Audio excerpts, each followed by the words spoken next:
Hello friends, आप सभी का स्वागत है स्टडी कवर क्लासेस में। तो आज के इस वीडियो में हम लोग जेसीईआरटी क्लास 7 मैथ का प्रश्नावली 15.4 को यहाँ पे कंप्लीट करने वाले हैं। तो बने रहिए एंड तक, और अगर यदि चैनल पर नए हैं तो चैनल को सब्सक्राइब कर लीजिए।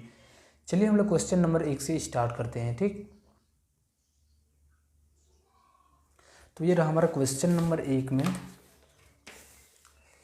कि निम्नलिखित चित्रों में आरएचएस सर्वांग समता का उपयोग करके बताएं कि कौन कौन से त्रिभुज सर्वांगसम है, उन्हें सांकेतिक रूप में लिखिए। चलिए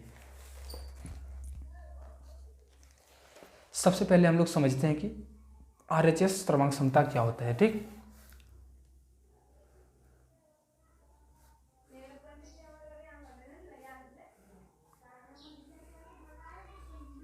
इस तरह से हमारे पास क्या है, दो समकोण त्रिभुज है।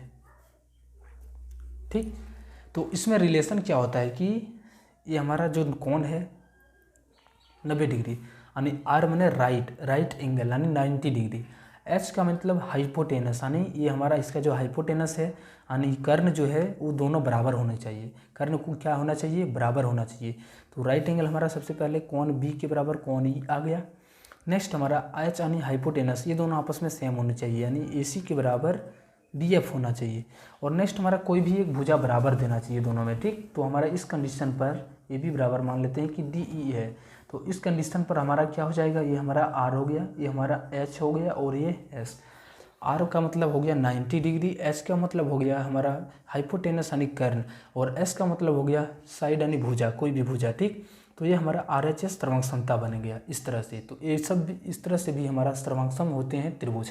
अगर यदि आप लोगों ने पिछले वाले वीडियो नहीं देखे हैं तो उसका डिस्क्रिप्शन में लिंक है, जाके वहाँ से ज़रूर उस वाली वीडियो को भी अच्छा से एक्सप्लेन करके समझाया गया है, तो ज़रूर उसको भी जाके वॉच कीजिए। चलिए हम लोग क्वेश्चन नंबर 1 से स्टार्ट करते हैं।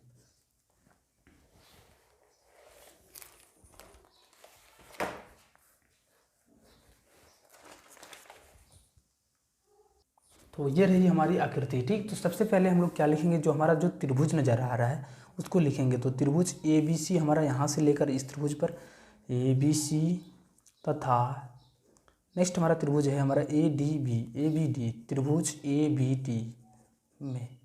ठीक, सिर्फ हमको समान कोण को वाले चूज़ करना है। देखिए इसमें हमारा कौन सी 90 डिग्री है और इस त्रिभुज में कौन डी, तो हम लिखेंगे कौन सी के बराबर कौन डी। ठीक, अब हम लोग नेक्स्ट कोई आर का मतलब हो गया राइट एंगल, हमारा 90 डिग्री कोण सबसे पहले हो गया। अब हमारा एच यानी हमारा जो इसका सामने वाला भुजा है, इसका यानी 90 डिग्री के सामने हमारा ए बी है और इसके 90 के सामने भी हमारा ए बी है। तो ये क्या है, ए बी और ए बी दोनों आपस में बराबर है, तो ए बी बराबर हो जाएगा ए बी, यानी ये हमारा क्या हो गया, हाइपोटेनस यानी कर्ण हो गया। इसका भी ये कर्ण हो गया और इसका भी ये कर्ण हो गया। नेक्स्ट हम लोग एक भुजा को किसी भी बराबर कर देंगे। इसमें हमारा इस त्रिभुज में हमारा ए सी जो है सो 2 सेंटीमीटर है और इसमें हमारा बी डी जो है सो 2 सेंटीमीटर है। लिखेंगे ए सी बराबर बी डी। ठीक, तो ये हम क्या फाइंड किए थे, राइट एंगल यानी 90 डिग्री का कोण, और ये हमारा हाइपोटेनस था और ये साइड था। सर्वांग समता से, सर्वांग समता से ये दोनों त्रिभुज सर्वांगसम हो जाएगा। त्रिभुज ए बी सी सर्वांगसम हो जाएगा त्रिभुज ए बी डी का। ठीक, इस तरह से हमारा ये क्वेश्चन नंबर 1 बन गया। चलिए हम लोग 2 नंबर इसका क्वेश्चन पर आते हैं। तो 2 नंबर का फिगर यहाँ पे दिया हुआ है, चलिए इसको साइड में बना लेते हैं। सिर्फ आपको क्या सबसे पहले आर एच एस सर्वांगसम के लिए आर का मतलब हो गया 90 डिग्री, एच का मतलब हो गया कि उसके सामने वाला जो भुजा है वो आपस में बराबर होनी चाहिए, और एस का मतलब कोई भुजा बराबर देना होना चाहिए। ठीक, चलिए क्वेश्चन नंबर 2 पर आते हैं। तो इस वाले त्रिभुज में, ठीक, सबसे पहले हम यहाँ कुछ मान लेते हैं, एक एस, यहाँ पे हमें दो नज़र आ रहा है त्रिभुज, एक पी क्यू एस और दूसरा पी एस आर। तो लिखेंगे हम लोग यहाँ पे त्रिभुज पी क्यू एस तथा त्रिभुज पी एस आर में। ठीक, तो सबसे पहले हम लोग क्या करते हैं, आर एच एस सर्वांगसम के लिए 90 डिग्री को चूज़ करते हैं। तो हमारा ये 90 डिग्री है, तो नाम क्या है, कौन क्यू एस पी, कौन क्यू एस पी।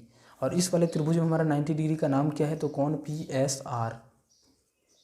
ठीक, अब इसके सामने वाली भुजा, ठीक, तो ये हमारा हो गया सामने वाला भुजा, इधर से हमारा ये हो गया सामने वाला भुजा। तो यहाँ पे देखिए हमें ये दर्शाया नहीं गया है कि ये बड़ा है या इसके बराबर है या छोटा है। ठीक, तो हम किससे पता करेंगे, तो ये यहाँ पे देखिए हमारा कोई भी रूल यहाँ पे काम नहीं करेगा, यानी ये दोनों आपस में सर्वांग नहीं होगा।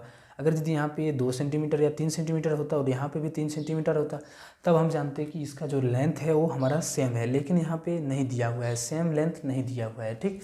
तो हम यहाँ पे लिखेंगे क्या, ये सर्वांग नहीं होगा, यानी आकृति 2, यहाँ पे थोड़ा सा हिंट करेंगे, आकृति 2 सर्वांग त्रिभुज नहीं है, सर्वांग त्रिभुज नहीं है, ठीक। क्योंकि यहाँ पे कोई भी डाटा नहीं दिया गया है, सिर्फ 90 डिग्री को दर्शाया गया है, तो सिर्फ राइट 90 डिग्री हो, एक कोई होती हो नहीं सकता है कि हमारा ये सर्वांग है। जैसे हमारा एक त्रिभुज हो गया, ये 90 डिग्री का है, और दूसरा हमारा एक बड़ा सा त्रिभुज, ठीक, ये भी हमारा है 90 डिग्री का। तो ये क्या, दोनों आपस में सर्वांग होगा, ये इसके ऊपर ही रह जाएगा, यहाँ तक ही अगर यदि लाएंगे तो यहीं तक रह जाएगा। सर्वांग के बाद मतलब पूरा ढक लेना चाहिए, ढक ही नहीं पाएगा। अब चलिए हम लोग नेक्स्ट क्वेश्चन नंबर 2 पर आते हैं।